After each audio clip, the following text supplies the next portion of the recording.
So hello everyone and मैं बहुत दिन से ये वीडियो बनाना चाह रही थी बट बना नहीं पाई। I don't know why, like times नहीं मिले, एग्जाम्स थे, वाइवा थे and like I don't know why but this time I have made a script for my video. Okay, because ये वीडियो तो ऐसे इंपॉर्टेंट होने वाली है क्योंकि इस वीडियो में हम लोग बात करेंगे इंटरव्यू प्रिपरेशन के लिए, इंटरव्यू में कैसे मार्क्स डिस्ट्रीब्यूट होते हैं और क्या क्या इंपॉर्टेंट फैक्टर्स होते हैं जिस पर आपका इंटरव्यू मार्क्स डिपेंड करता है। सो एक्चुअली मैं अभी जस्ट मतलब थोड़ा भूख भी लग रही है तो अभी खा ही लेती हूँ मैं। एक्चुअली अगर आप लोग यहाँ आने वाले हो, मतलब BIT ज्वाइन करवाना गर्ल्स हॉस्टल तो यू कैन सी लाइक ये चाउमीन आपको मिलेगा शाम के नाश्ते में। आज मुझे बहुत सारा मिला है क्योंकि मेस के एक भैया हैं, पता नहीं, मतलब मैं लेट से गई थी कहीं थी तो उन्होंने मुझे इतना सारा चाउमीन दिया and this is not enough, here और भी है।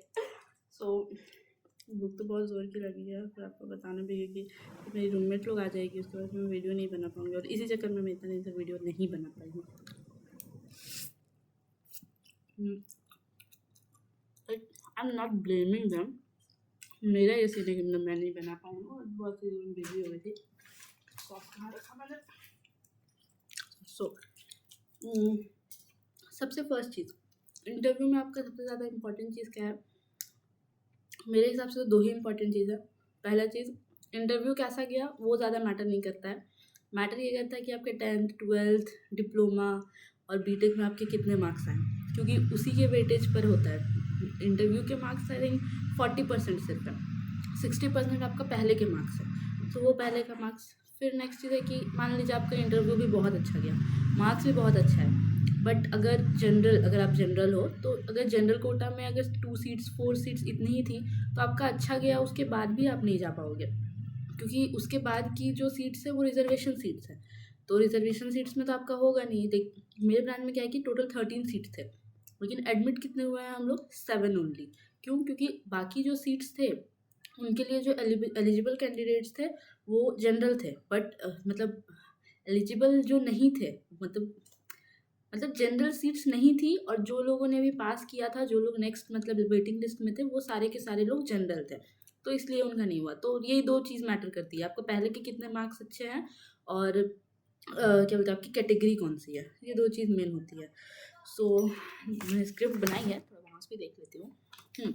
सो इंटरव्यू का स्कोर जो होता है वो आपको कैसे डिपेंड करता है? आपके 10th में वेटेज रहता है 20%, 12th या डिप्लोमा आपने जो भी किया है उसमें 20%। सो अगर ये इंपॉर्टेंट चीज़ है, अगर आपने 12th भी किया और आपने डिप्लोमा भी किया, ठीक है, तो आप क्या करना कि आप ना लाइक अगर आपने फुल का मेरे को नहीं पता, अगर आपने 12th के बाद 2 इयर्स का डिप्लोमा किया लैटरल एंट्री तो मेरे को नहीं आइडिया, बट अगर आपने full time 2 years of diploma, 2 years of intermediate and 3 years of diploma किया है, तो जिसमें आपके ज़्यादा बेटर मार्क्स होंगे एंड ऑब्वियसली डिप्लोमा के ही मार्क्स ज़्यादा बेटर होंगे, मतलब मुझे तो ऐसा ही लगता है। तो आप डिप्लोमा का मार्क्स देना सो दैट आपका वेटेज ज़्यादा होगा। और बीटेक के 40% होते हैं, वो एक्चुअली पर्सनल इंटरव्यू के 40-20, हाँ, पर्सनल इंटरव्यू जो होते हैं उसके 40% वेटेज होता है, ठीक है। सो 10th 20, 12th और diploma 20 and BTech 40% and personal interview हो गया 40-80 नहीं, पर्सनल इंटरव्यू 20%, ठीक है। 20% आप क्या करोगे? कुछ भी आंसर करोगे, वो 20% लाइक कितना भी देंगे तो कितना ही देंगे, कितना ही कम देंगे, कितना ही ज़्यादा देंगे। आप बहुत एकदम बिल्कुल नहीं बोलोगे तो ही आपको कम देंगे, अदरवाइज़ तो वो नॉर्मल दे ही देंगे। मतलब अगर आप देखो, कैंडिडेट्स जो होते हैं ना, जितने भी आते हैं, कोई पढ़ के नहीं आता। मतलब मैं जब आई थी तो मतलब मेरे जो बैचमेट्स थे तो बहुत कुछ खास तो नहीं पढ़ के आए थे। मैं भी पढ़ के नहीं आती, बट क्योंकि मैं अदर एग्ज़ाम्स की प्रिपरेशन करी थी, इंटरव्यू प्रिपरेशन, तो इसलिए मैंने थोड़ा बहुत पढ़ा था। तो उसका चक्कर नहीं है इंटरव्यू में आपका कितना, बस वही रिजर्वेशन कैटेगरी क्या है एंड आपका 10 12th वगैरह में आपके कितने अच्छे मार्क्स आए हैं, ठीक है। तो बीटेक में तो अच्छे मार्क्स आने चाहिए क्योंकि 40% वेटेज, आई थिंक 7.5 अबव तो होने ही चाहिए, आप देख लो, ठीक है। और आपको इसको क्वालिफाई करने के लिए क्या रहता है, अगर आप कैटेगरी वाइज हो तो आपको 50% मार्क्स लाना रहता है, मीन्स 100 में से आपको एटलीस्ट 50% लाना है, तो 50% या, और अगर आप यूआर हो, रिजर्व अनरिजर्व कैटेगरी हो तो 55%। तो 55% तो आपके यूं ही आ जाएंगे क्योंकि आपके बीटेक के 40% वेटेज है, 12th का 10th का वो सब तो आ ही जाएगा। तो वही डिफर क्या करता है आपका इंटरव्यू, बस वो थोड़ा थोड़ा के लिए, ठीक है। सो इंटरव्यू पैनल में कौन कौन होते हैं? इंटरव्यू पैनल में आपके एचओडी रहेंगे जिस भी डिपार्टमेंट के, जैसे मेरा इंस्ट्रूमेंटेशन एंड कंट्रोल था केमिकल डिपार्टमेंट, तो केमिकल डिपार्टमेंट के एचओडी और वहाँ के जो और प्रोफेसर रहेंगे, सीनियर प्रोफेसर जो जो कुछ ज़्यादा लोग नहीं रहते हैं, मतलब आई थिंक हार्डली 4-5 तो मैक्स, आई थिंक 3 रहने चाहिए, ठीक है, क्योंकि मैंने डीएस में भी दिया था, उसमें भी आई गेस 3 थे, ठीक है। नेक्स्ट क्या बोलते हैं, ये सारी चीज़ जो है वो नॉन गेट कैंडिडेट्स के लिए है। तो नॉन गेट कैंडिडेट्स के लिए सबसे पहले क्वेश्चंस क्या पूछे जा सकते हैं? सबसे पहले आप अपना इंट्रो याद कर लेना अच्छे से, वो तो याद हो ही गया होगा बीटेक में, मतलब हो ही गया होगा, तो अपना अच्छे से इंट्रो दे देना, क्योंकि हो सकता है मतलब पहला कैजुअल से क्वेश्चंस तो यही पूछते हैं, मतलब अपने बारे बताओ, तो फिर नॉर्मली आप बता दो, ठीक है। अब मैं ये अपने इंटरव्यू बेसिस पे बोल रही हूँ, बाकी सारे के सारे ब्रांचेस का मेरे को नहीं पता कैसे लेते हैं कैसे नहीं लेते, हो सकता है कोई टीचर स्ट्रिक्ट हो। मेरे ब्रांच के टीचर तो अच्छे थे, मीन्स अच्छे थे, मतलब ऐसा डर जैसा कुछ नहीं लगा था, वो नॉर्मली पूछ रहे थे, आप अगर आंसर करोगे तो आप वो और बेटर पूछेंगे, नहीं आंसर करोगे तो बोलेंगे ओके ठीक है जितना आता है उतना ही बताओ, ठीक है। सो आप पहले बार अपने बारे में बता दो, उसके बाद फिर सबसे पहले आपको प्रिपरेशन अगर करनी है, प्रिपरेशन आप क्या करो, कोई भी एक सब्जेक्ट चूज़ कर लो, एक सब्जेक्ट को बहुत अच्छे से पढ़ो। जैसे एक्चुअली ना इंटरव्यू उतना डिफिकल्ट होता नहीं, मेरे को तो इतना ज़्यादा भाषण देने का मन नहीं कर रहा है, क्योंकि इतना डिफिकल्ट होता ही नहीं है, आप नॉर्मली पढ़ोगे तो हो जाएगा। और मैंने बोला ना, डिपेंड वही करता है आपके पहले के मार्क्स और आपके कैटेगरी। तो आप बीटेक में, जैसे आपने बीटेक में पता नहीं पढ़ते होंगे लोग, पर मैं तो सिर्फ वाइवा प्रिपेयर करती थी, मैं वाइवा के लिए अच्छे से पढ़ती थी, वाइवा के लिए मेरे को कॉन्सेप्ट पता होते थे, तो मेरे को तो लगता है कि उसी से हो जाएगा। तो आपको वो सब चीज़ अपने माइंड में रख लो। ये मेरी रूममेट नहीं ना आ रही है गाइस, जस्ट होप। इतना आवाज़ आ रहा है, अच्छा 8 भी बज गया है, ओके ओके। सो तो वाइवा के लिए आप प्रिपेयर करते ही हो, तो वही सब बेसिक्स क्वेश्चन पूछते हैं। आप सबसे पहले अपना कोर सब्जेक्ट कोई एक चूज़ कर लो, अपना फेवरेट सब्जेक्ट, वो हो सकता है वो आपसे पूछे कौन सा सब्जेक्ट का तुम्हें अच्छे से नॉलेज है, डिजिटल सर्किट पढ़ लो, इलेक्ट्रॉनिक्स डिवाइसेस पढ़ लो, माइक्रो प्रोसेसर एंड ऑल का, मतलब जो सीएस रिलेटेड होते हैं, कोडिंग रिलेटेड, वो सब उतना नहीं पूछते हैं, क्योंकि उसका केमिकल में कुछ खास काम नहीं है। इंस्ट्रूमेंटेशन, कंट्रोल सिस्टम, आप कंट्रोल सिस्टम बोलोगे तो अच्छा है, वो लोग कंट्रोल सिस्टम से अच्छे से क्वेश्चन पूछेंगे। Non linear system, linear system में तो ये सब चीज़, आप मैथमेटिक्स भी बोलोगे तो अच्छे से पूछेंगे, केमिकल में काम आता है, तो आप कोई भी अपना ये चूज़ कर लो, ठीक है। तो ये इसमें मैं ज़्यादा नहीं बोलूँगी, आप चूज़ कर लो, अपना पढ़ लो, ठीक है। नेक्स्ट आप अपना, अगर आपका कोर सब्जेक्ट बहुत अच्छा नहीं बोल पाते हो, अगर आपसे कोई क्वेश्चंस करते हैं, आप उतना अच्छा नहीं बोल, क्योंकि सारी पूरी नॉलेज तो मतलब हम लोगों को तो नहीं है, वरना नहीं बोलती हूँ। तो आप नेक्स्ट काम क्या करो, आपका फाइनल ईयर प्रोजेक्ट को एकदम अच्छे से, मतलब एक फाइनल ईयर प्रोजेक्ट को बारे अगर वो पूछ दिए, तो आप उनको इतना बता दो कि उन्हें लगे कि चलो भाई इसको आता है, और बहुत अच्छे से आता है, क्योंकि आपका फाइनल ईयर प्रोजेक्ट ही, क्योंकि बीटेक में लोग फाइनल ईयर प्रोजेक्ट पे ही ध्यान देते हैं ना, बाकी सब चीज़ तो ठीक है, चलो उड़ गया ठीक है, बट फाइनल ईयर प्रोजेक्ट तो करना होता है, वो अच्छे से करना होता है, तो इसलिए आप ये चीज़ पे अच्छे से करना, ठीक है।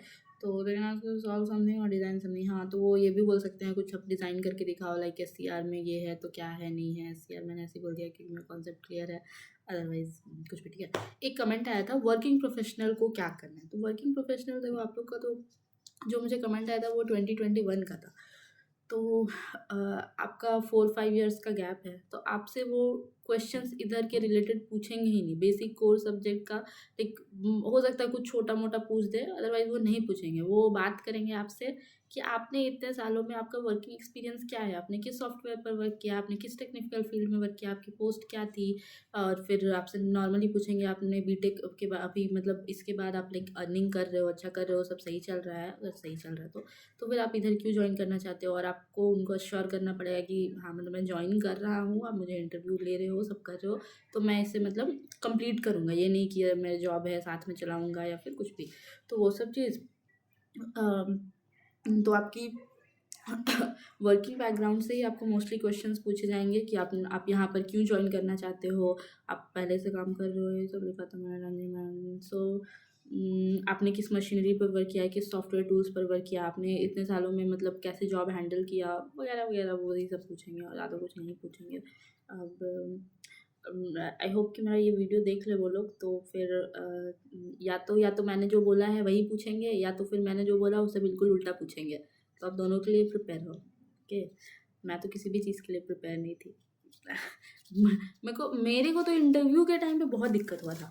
मतलब मैं सोच रही थी इंटरव्यू कैसे होता है, क्या। एक तो मैं किसी को एमटेक को जानती नहीं हूँ। किसी किसी से पता किया, धनबाद के जो लोग थे, कि तुम्हारा कोई एमटेक में कोई है तो बता दे इंटरव्यू कैसे होता है, क्या होता है। मेरे को लिटरली 1% का भी आइडिया नहीं था कि क्या क्वेश्चन पूछे जाएंगे। एक तो मेरे को ड्रेस कोड का भी आइडिया नहीं था। मैं फुल फॉर्मल पहन करके आई थी। यहाँ पर आकर देखा तो नो वन इज़ इनफॉर्मल। मतलब कुछ लोग थे but no one was informal. So मतलब दिक्कत होती है नहीं पता रहने से। उसके बाद फिर ब्रांच सब्जेक्ट, हाँ, अगर आप ईसीई से हो तो वो हर एक स्टूडेंट को बताते हैं कि आपका ब्रांच जो है चेंज हो जाएगा केमिकल। तो उस टाइम पे तो मेरे को भी उतना आइडिया नहीं था। बट होता क्या है कि ये जो इंस्ट्रूमेंटेशन एंड कंट्रोल है वो केमिकल एंड ईसीई का अलाइड ब्रांच है। तो हर सेमेस्टर में आपको कुछ सब्जेक्ट केमिकल के और कुछ सब्जेक्ट ईसीई के पढ़ने होंगे। तो ईसीई वालों को दिक्कत होती है केमिकल वाले सब्जेक्ट में, और केमिकल वालों को दिक्कत होती है ईसीई वाले सब्जेक्ट में। तो दोनों का ही, ऐसा नहीं है कि आपका ब्रांच चेंज होगा तो सिर्फ आपको दिक्कत है, केमिकल वालों को भी दिक्कत है। और मतलब ब्रांच चेंज होने से अभी तक तो कोई दिक्कत, मतलब अब डिपेंड करता है आपको किस फील्ड में जाना है। ऐसा तो मेरे को तो कोई दिक्कत नहीं है, ठीक है। सो आपको ये मतलब अवेयर हो ना कि ऐसा करना है तो भी आप ज्वाइन करना है, ये पक्का पूछेंगे कि आप अवेयर हो जाओ इस चीज़ से, और अब इसके बाद भी अगर आपको ज्वाइन करना है then you can say yes, okay. Next आपको बेस्ट स्ट्रैटेजी जो मैंने किया है कि आप क्या करो, अपना फाइनल ईयर प्रोजेक्ट पे पूरा मास्टरी कर लो। क्योंकि वो जैसे अगर फाइनल ईयर प्रोजेक्ट बोल दिए, आप इतना बोल दो, इतना समझा दो, वो एकदम अच्छे से क्लियर हो जाए और आपको चाहिए, ठीक है। नेक्स्ट आप अपना जो भी लोग वर्किंग प्रोफेशनल है तो आप लोग एनओसी अपना लेकर के आना, ठीक है। नेक्स्ट ये इंपॉर्टेंट चीज़ है कि अगर आप वर्किंग प्रोफेशनल हो तो भी आप वो नॉन गेट के थ्रू अगर फिल कर रहे हो, मतलब पहले आपने वर्किंग, पहले आप मतलब अब तो छोड़ दिया ना, हाँ कमेंट आया था छोड़ दिया।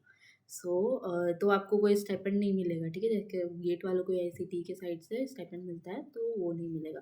क्योंकि मतलब एक और एक्चुअली मतलब बहुत लोग हैं जो ऐसा करते हैं लाइक 4-5 ईयर्स के गैप पे। क्योंकि मेरे इंटरव्यू के टाइम पे लाइक मेरे ही क्यू में मेरे बाद में एक लेडी थी, तो उनका मतलब उनका एक बेबी था, वो छोटा सा बेबी भी लेकर के आई थी। तो छोटा सा मतलब 1 ईयर का बेबी था। तो वो जॉब करती थी, फिर उनका भी ये बच्चा हुआ तो फिर उनको रेस्ट भी चाहिए और ऑफिस से भी छुट्टी मतलब ले ही लिया। तो उन्होंने सोचा एमटेक ज्वाइन कर लेती हूँ। अब ज्वाइन तो नहीं किया शायद, मुझे बाद में कभी मिली नहीं, बट इंटरव्यू दिया था, बहुत मतलब देना चाह रही थी अच्छे से, ठीक है।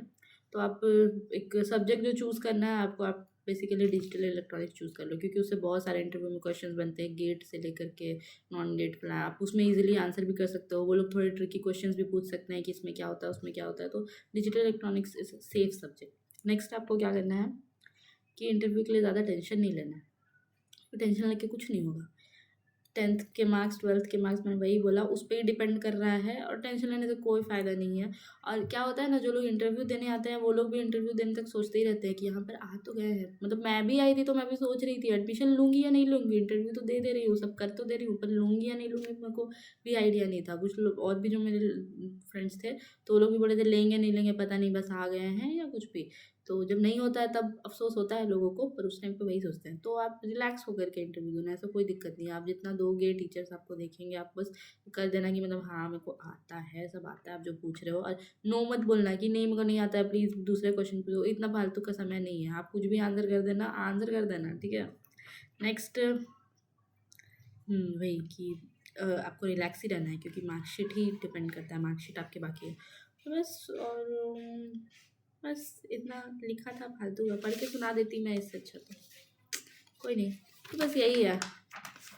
और और आपको क्या पूछना है तो पूछो, और तो कुछ मेरे को बताने को नहीं है। आई थिंक मुझे लाइव एक करना चाहिए क्या, तो उसमें आपको मैं लाइव क्वेश्चन पूछ लो। क्योंकि ऐसा मैं नहीं बता पाती हूँ कि क्या क्या है नहीं है, तो टाइम भी नहीं मिल पाता है। और मतलब तो शांत इन्वायरमेंट भी चाहिए ना, वो गर्मी है, अब फ़ैन ऑफ रखा है क्योंकि आवाज़ भी जानी चाहिए। मतलब प्रोफेशनल तो हो नहीं पाया है। सो आप लोगों को जो भी पूछना हो, हाँ कुछ कुछ चीज़ है मतलब बकवास है, मैं बता दे रही हूँ कि लास्ट ईयर जो है एमटेक का फॉर्म जो है वो 15 और 18 मई को निकल गया था। और आज जो डेट है, आज की डेट है मई एंड लाइक 29 में। तो अभी तक एमटेक का फॉर्म नहीं निकला है। मैंने पता किया था तो एमटेक का फॉर्म अभी निकला भी नहीं, और may be end of June या मिड ऑफ जून में निकलेगा। तो इस पर सेशन आई गेस लेट होगा, तो लोग प्रिपेयर रहो। कुछ लोग हैं मतलब जो पूछ रहे थे, तो इसलिए मैंने पता किया था। मैं चाउमीन भी ठंडा हो गया, भैया ने गरम गरम दिया था चाउमीन। सो ये बात हो गई। प्रिपेयर करना आप लोग शुरू करो, लेकिन हल्का फुल्का पढ़ो, डेली कुछ टाइम भी पढ़ोगे ना, बस नॉर्मल आप नॉलेज रखो। क्या होता है नहीं होता है, कि लगे कि हाँ कुछ तो पढ़ा है, ऐसा ना हो कि बिल्कुल ही नहीं आता, बिल्कुल चुप रह जाओगे। मतलब वैसे भी इंटरव्यू में थे कुछ लोग ऐसे भी, क्योंकि इंटरव्यू में कोई एलिजिबिलिटी तो है नहीं, आपने फॉर्म फिल कर दिया, 1500 दे दिया, आपने इंटरव्यू के लिए आ सकते हो। तो इंटरव्यू में बहुत लोग होते हैं जो नहीं पढ़े, बहुत लोग कि कुछ नहीं हुआ, अच्छा चलो ठीक है यहाँ देख लेते हैं, पर फिर करते नहीं हैं वो चीज़ें। कुछ लोग बहुत ईगरली करना चाहते हैं कि नहीं नहीं मेरे को तो करना ही है, करनी है। अभी एक से मेरी बात हुई थी, उसको करना ही है, मतलब वो बहुत लोग, वो मतलब जॉब किया उसके टीसीएस में, उसके बाद अभी उसने छोड़ दिया है कुछ इशू से, तो फिर अब वो सोच रहा है एमटेक।